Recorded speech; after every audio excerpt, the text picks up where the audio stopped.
together. Which features will stay and which will go, that will be decided in that 45-day period. Reporting in Uptown for WCNC Charlotte, I'm Lexi Wilson. But first, a coffee shop in York, South Carolina is serving its Joe along with a special mission, which is to lend a helping hand to people living with challenges. Yeah, our Larry Sprinkle shows us how the York Coffee Roastery is making a difference in the community. Making coffee and greeting customers as they come through the door. Welcome! This is what Braden Skiba's Thursday looks like every week. And that's how you make it. Braden, a recent graduate from Clover High School, spends every Thursday working here at York Coffee Roastery. Braden was diagnosed with a chromosome deletion syndrome, which is when part of his second chromosome is missing. But he doesn't let his disability define him. He's become definitely more and more independent. Loves to learn the new things, is so excited to serve people. He's part of a program that makes this all possible called Max Abilities. Braden's mother credits a lot of his growth to the program. We want them to be as independent, as successful, and as happy as we do any other child.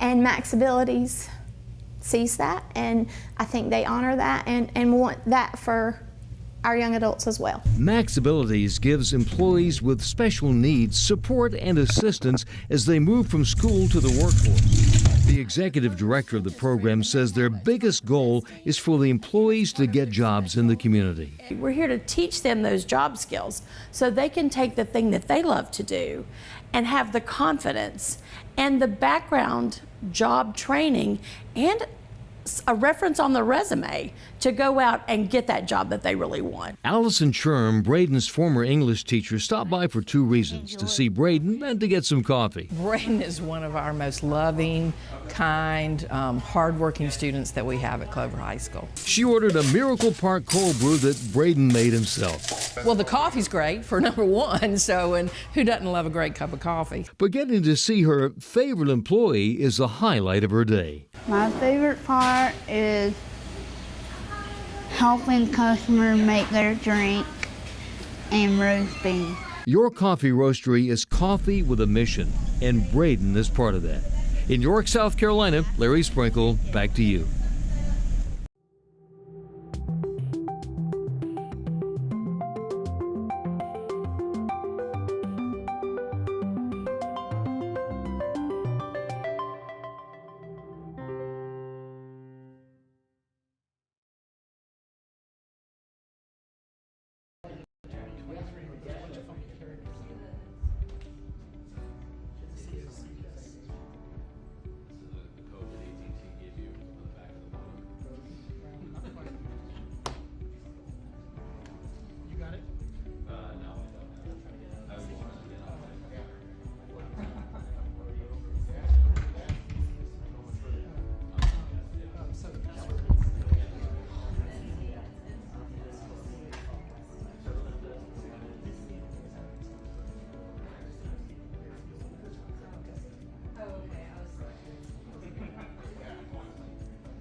Idalia with a bunch of extra characters.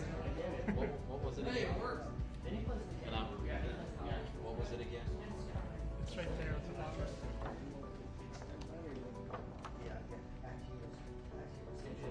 Yeah.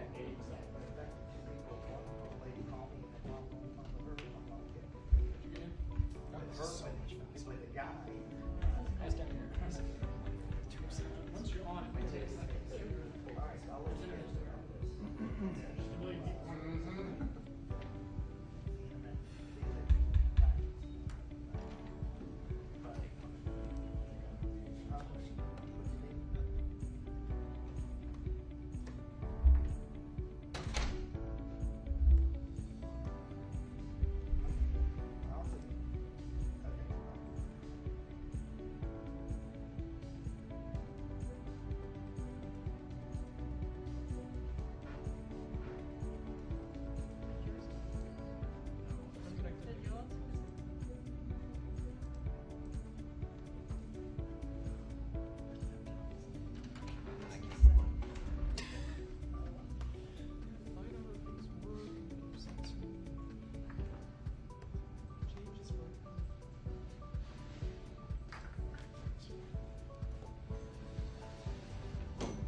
I've asked multiple people for it. I hope so. You guys are just gonna be a few more minutes. I'll come and get 2 minutes. Get ready to go. Thank you. Is that 2 minutes or a few more minutes? That was not 2 minutes. So we're going to shoot this press conference. Intermission. We're a few minutes away since you went away. Yeah, exactly. All right.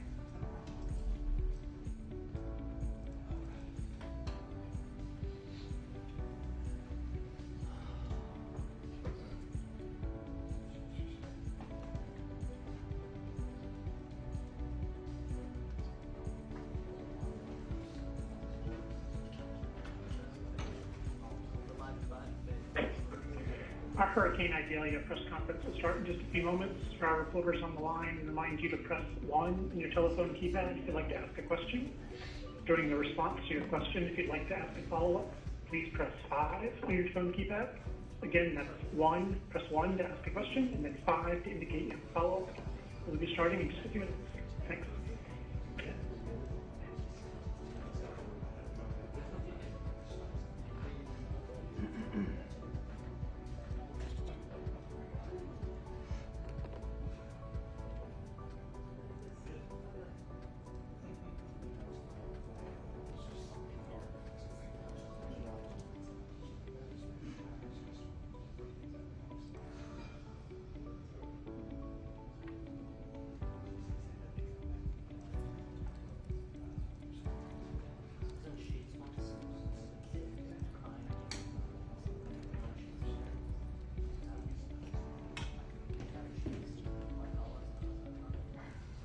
Two-minute warning. Reporters on the line, please press 1 to ask a question.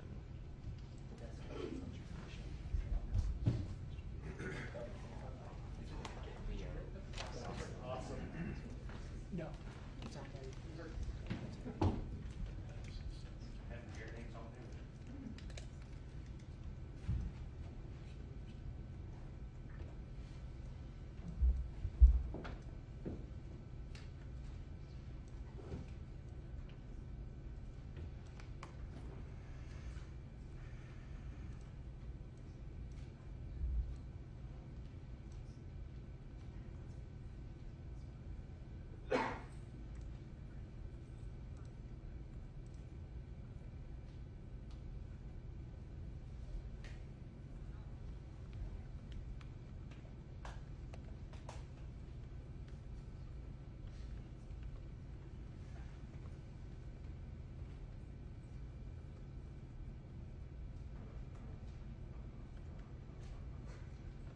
Well, I thought that was fine. That was good.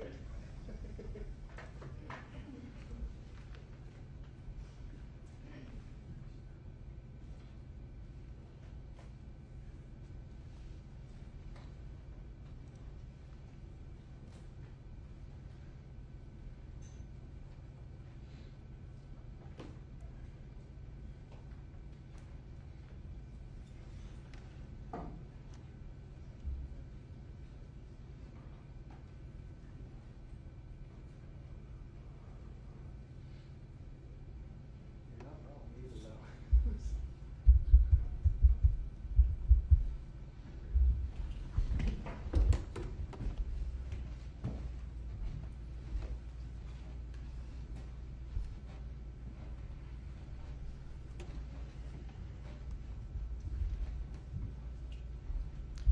Good afternoon, everybody, and thank you for joining us today. As we look toward Labor Day weekend and the onset of fall, we're reminded that we're entering the heart of hurricane season. In fact, experts predict a particularly active storm season this year. Today, we're preparing for the first named storm of the season to impact our state as Hurricane Idalia works its way across the southeast after hitting Florida and Georgia. Our response teams here in the Emergency Operations Center are tracking the storm and preparing around the clock. About an hour ago, I spoke with President Biden, and yesterday evening, I spoke with FEMA Administrator Criswell. It's important for us to coordinate with our federal partners at times like this. We're hoping for the best and preparing for the worst. On Monday, I declared a state of emergency. It waives rules for transportation of fuel, gives farmers flexibility to quickly harvest crops, helps line workers restore power, and gets quick help where it's needed most. Today, the forecast for North Carolina has come more into focus. Heavy rainfall and localized flooding are our greatest threats as Idalia approaches the southeastern corner of North Carolina. We also anticipate possible flash flooding across the Piedmont and coastal plain, so everyone needs to stay alert.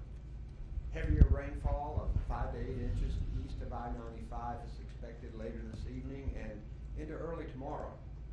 When it hits us, this storm will likely be near tropical storm strength. Tropical storm warnings are now in effect for our entire coast. If you're in the affected area and you haven't already, stock up on supplies now, listen to emergency alerts, and stay off the flooded roads. Our emergency management officials, the National Guard, State Highway Patrol troopers, and transportation and local first responders are staged across the state and working to keep people safe. I've authorized National Guard activation, which means soldiers and vehicles are staged in key areas, ready to deploy when and if they're needed. Swiftwater rescue teams are prepared to deploy in eastern and central parts of our state. So far, several counties and cities have declared their own local states of emergency, while the statewide state of emergency remains in effect. We do expect power outages and are working with our utility partners on a swift response. Our Department of Transportation utilizes drones in weather events like this to survey damage, and their workers stand ready to identify trouble and help clear roadways as quickly as possible. We expect winds, rain, and flooding to continue to impact our state even into Saturday. I encourage people to listen to local officials and make sure you have a plan if you're in an area with a flood risk. Prepare an emergency kit if you don't have one. This is the first storm of the season, and it may not be the last. So go to readync.gov to learn more about it. Today I'm joined up here by Emergency Management Director Will Ray, our Public Safety Secretary Eddie Buffalo, our Transportation Secretary Eric Boyette, the Adjutant General of the North Carolina National Guard Todd Hunt, Colonel Freddie Johnson, the Commander of the North Carolina State Highway Patrol, Emergency Management Assistant Director for Planning Katie Webster. Our American Sign Language interpreters are Karen Magoon, Jeff Greer, and Mark Lineberger. And behind the scenes, as always, our Spanish language interpreters, Jackie Mativier and Erica Kugler. At this time, I'll ask Director Ray for his update. Thank you, Governor Cooper. Good afternoon, everyone. On Monday of this week, the State Emergency Response Center moved to an enhanced watch. This morning, we fully activated the State Emergency Response Team here in Raleigh and at our regional coordination centers in Kinston and Burlington. We will remain in 24-hour operations until the threat from Hurricane Idalia has passed. Our concerns for this event are widespread heavy rains with localized flash flooding and moderate riverine and coastal flooding, along with increased tornado and severe weather threat. The emergency operations centers in Duplin, New Hanover, Onslow, and Pender counties have all been activated, and many others are monitoring the storm and impacts in their counties. Columbus County has declared a local state of emergency in addition to a number of other jurisdictions. Staff from North Carolina Emergency Management are working alongside our key government, private sector, and nonprofit and volunteer partners that make up the State Emergency Response Team. We are closely monitoring Idalia's progress and coordinating with our local emergency management partners to make sure counties have the resources they need to respond to the impacts of this storm. In addition to the resources our local jurisdictions are activating to support response operations, we have moved a number of resources into position today to support areas that could be significantly impacted. We have 7 swiftwater rescue teams, which equates to 16 boat crews that are staged in multiple locations across the eastern and central parts of the state and ready to move quickly to areas where they could be needed. Likewise, resources from the North Carolina National Guard, including about 130 personnel with over 60 vehicles that can move through high water, are staged and ready to deploy quickly from Kinston, Elizabethtown, Rockingham, and Lillington. Brunswick, Northampton, and Terrell Public Schools will or have already released early today. Beaufort, Brunswick, Craven, Duplin, Green, Jones, Lenore, Onslow, Pamlico, Pitt, Robinson, Sampson, Scotland, and Wayne public school systems have already closed for tomorrow. Bladen, Carteret, Columbus, Dare, Harnett, Polk, Hyde, both mainland and Ocracoke, New Hanover, Pender, and Terrell will be remote or asynchronous tomorrow as well. In addition to the preparedness steps Governor Cooper mentioned, make sure you pay close attention to your local weather forecast and have multiple ways to receive weather alerts and warnings. Follow any directions that may be issued by your local government officials. Be prepared for the possibility of power outages and flash flooding, and remember to avoid driving on flooded roads. Turn around, don't drown. If you have yard waste on your curb, move that away from the street so it does not wash away and clog storm drains. That could cause or worsen flash flooding in your neighborhood. If your power goes out, be prepared with battery-powered light sources. Avoid using candles and never use a generator or grill inside your home or garage. Generators and grills create deadly carbon monoxide fumes. As always, and as the governor mentioned, readync.gov is your source for emergency preparedness information to make sure your family is ready. Once the storm has passed and we ensure the needs are met here in North Carolina, we will quickly assess availability of resources and turn our attention to helping other states that were hit harder than North Carolina. Thank you to our local emergency management and public safety agencies for the work they are doing today to protect our communities. The State Emergency Response Team stands ready to support the 10.6 million North Carolinians and visitors. Finally, here in North Carolina, we utilize a whole-of-community approach, and each of you are an important part of that. Remember to take care of yourselves and your community, especially those friends and neighbors who may be vulnerable or need assistance. Thank you, Governor. Okay, for the reporters in the room, if you can approach the microphones on the side if you have questions, and then if any reporters have called in, we'll go to those. Yes, sir. Governor Josh Chapin here, ABC 11. Is it fair to say that you're focused less on the Triangle and the Raleigh-Durham area? You mentioned east of I-95, so maybe you could be more specific. And we see some of the school closures there, so is it fair to say that it's not Triangle focused? One of the things people need to remember, you see this cone of influence, so to speak, of the hurricane.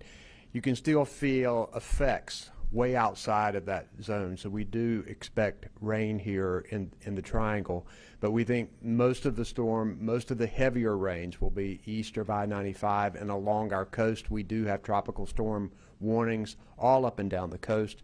We're concerned about the potential for storm surge, and always we want to keep an eye out on flash flooding and potentially riverine flooding. We don't know about that yet. This storm is moving faster than people had anticipated.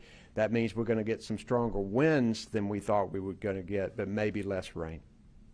Yes.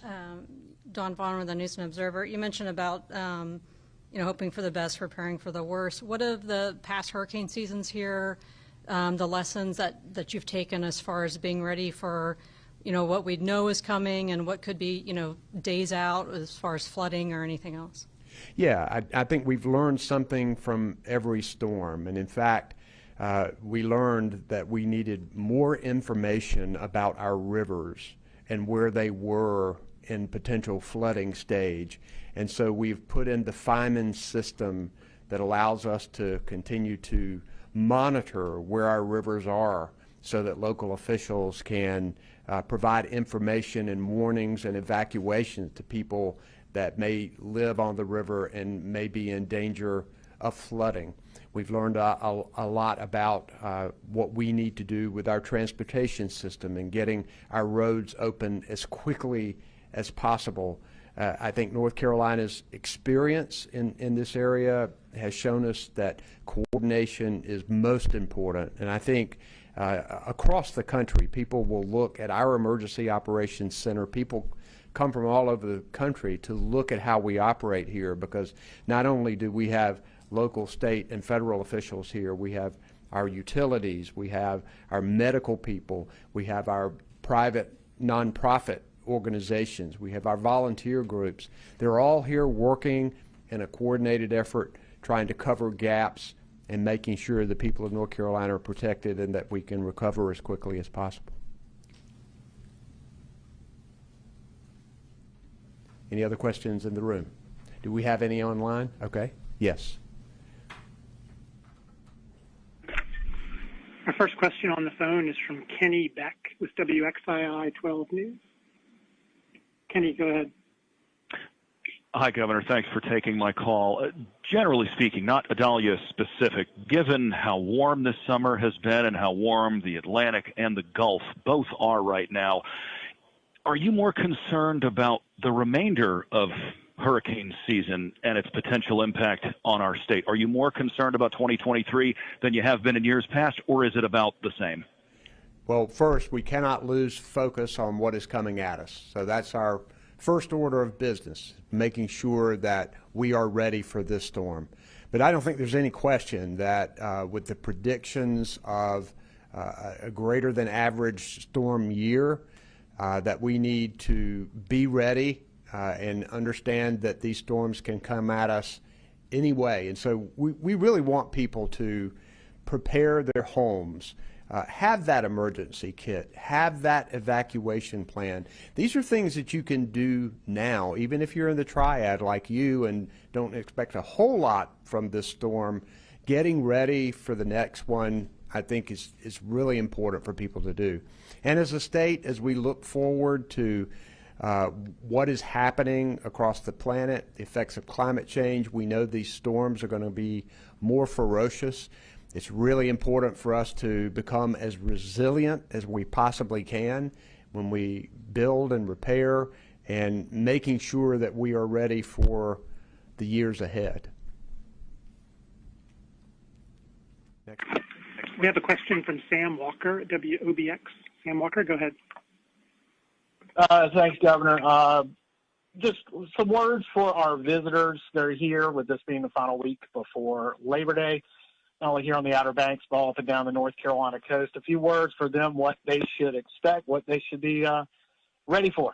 Yeah, well, we love our tourists in North Carolina. We know they come from certainly all over the country and even all over the world for our beautiful beaches.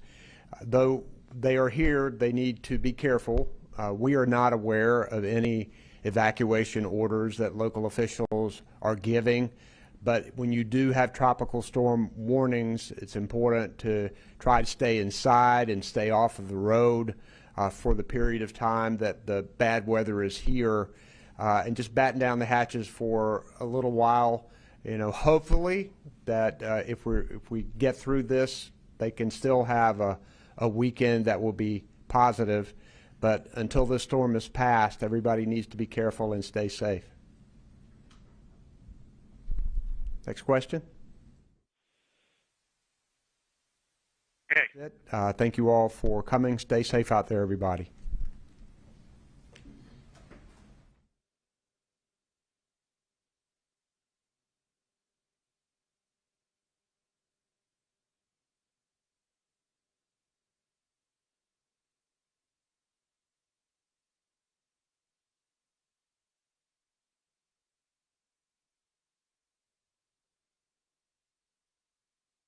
Effect, because some of our area could get a significant amount of rainfall, well over 2 inches